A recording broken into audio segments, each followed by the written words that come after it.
తాకట్లో ఉన్న మీ బంగారాన్ని విడిపించి ఆ రోజు ఆన్లైన్ రేటుకి కొంటాం. Sharma gold company.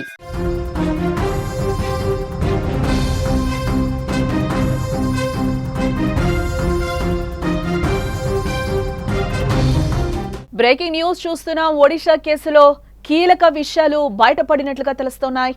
హాజరు శాతం కోసమే హెచ్ఓడిని విద్యార్థిని సంప్రదించినట్లుగా తెలుస్తోంది. అదే అదనుగా చూసి హెచ్ఓడి లైంగికంగా వేధించడం ప్రారంభించాడు. ఫిర్యాదు చేసిన యాజమాన్యం పట్టించుకోలేదు. తన బాధను సోషల్ మీడియాలో చెప్పుకుని విద్యార్థిని ఎమోషనల్ అయింది. ఎవరు పట్టించుకోకపోవడంతోనే నిప్పంటించుకున్న విద్యార్థిగా తెలుస్తోంది. ఆసుపత్రిలో చికిత్స పొందుతూ కూడా ఆ విద్యార్థి మృతి చెందింది.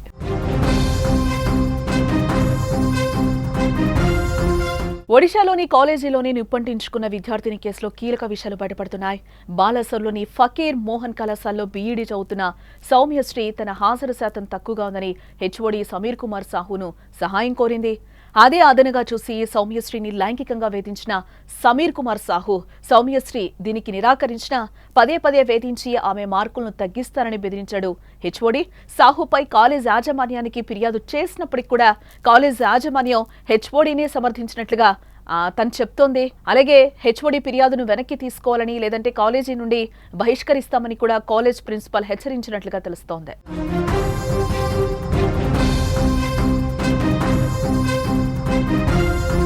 దీంతో సౌమ్యశ్రీ తన బాధను సోషల్ మీడియాలో చెప్పుకొని ఒడిశా ప్రభుత్వాన్ని అలాగే ముఖ్యమంత్రి, మంత్రులు, విద్యామంత్రికి ట్యాగ్ చేస్తూ కూడా సాయం కోరింది.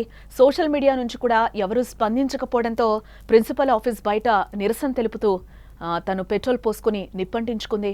దీంతో వెంటనే అక్కడున్నవారు హాస్పిటల్కు తీసుకెళ్లగా అక్కడ చికిత్స పొందుతూ కూడా సౌమ్యశ్రీ ప్రాణాలు విడిచింది.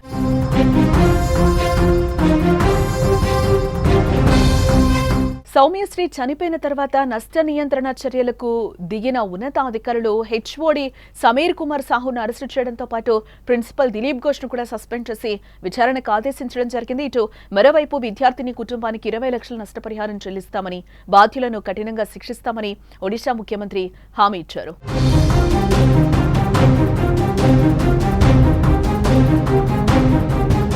ఇదే అంశానికి సంబంధించి ప్రభుత్వ తీరుకు నిరసనగా బుధవారం బీజేడీ కార్యకర్తలు రాష్ట్ర వ్యాప్తంగా ఆందోళనలు కూడా చేపట్టడం జరిగింది. ఇక భువనేశ్వర్ అసెంబ్లీ ఎదుట పెద్ద ఎత్తున ఆందోళనకారులు నిరసన చేపట్టారు. దీంతో వారిని పోలీసులు అడ్డుకునే ప్రయత్నం కూడా చేశారు.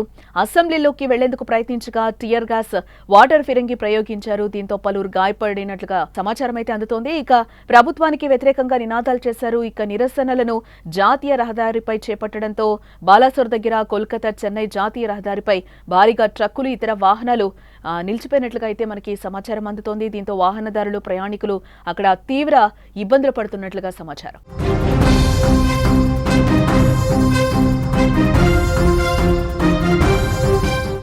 బాలాసోర్లోని ఫకీర్ మోహన్ కళాశాలకు చెందిన 20 ఏళ్ల విద్యార్థిని ఆత్మహత్య చేసుకుంది. ప్రొఫెసర్ లైంగిక వేధింపుల ఫిర్యాదును పట్టించుకోలేదని ఆరోపిస్తూ క్యాంపస్లో తనను తాను నిప్పంటించుకుంది. విద్యార్థిని ఎయిమ్స్ భువనేశ్వర్లో 95% కాలిన గాయాలతో మరణించింది. తనపై హెచ్ఓడి లైంగిక వేధింపులకు పాల్పడినట్లు విద్యార్థిని పదే పదే ఫిర్యాదు చేసినప్పటికీ ప్రిన్సిపల్ మరియు కళాశాల అధికారులు వాటిని పట్టించుకోకపోవడంతో మనస్తాపంతో నిప్పంటించుకుంది విద్యార్థి. ఈ సంఘటన ప్రజల్లో ఆగ్రహాన్ని రేకెత్తించింది. కాలేజ్ ప్రిన్సిపల్ దిలీప్ ఘోష్ను పోలీసులు అరెస్టు చేయడం కూడా జరిగింది. ఈ ఘటనపై ఒడిశా ముఖ్యమంత్రి విచారాన్ని వ్యక్తం చేశారు. నేరస్తులపై కఠిన చర్యలు తీసుకుంటామంటూ కూడా ఆయన హామీ ఇవ్వడం జరిగింది. ప్రభుత్వం, వైద్య బృందం అన్ని రకాల మద్దతు అందించినప్పటికీ బాధితురాలిని ప్రాణాలతో కాపాడలేకపోయామని అన్నారు. ఈ కేసులో దోషులందరికీ శిక్ష పడుతుందని, దీనిపై తాను వ్యక్తిగతంగా అధికారులకు సూచనలు జారీ చేశానని కూడా చెప్తున్నారు. ప్రభుత్వం ఆమె కుటుంబానికి అండగా నిలుస్తుందని కూడా వెల్లడించారు.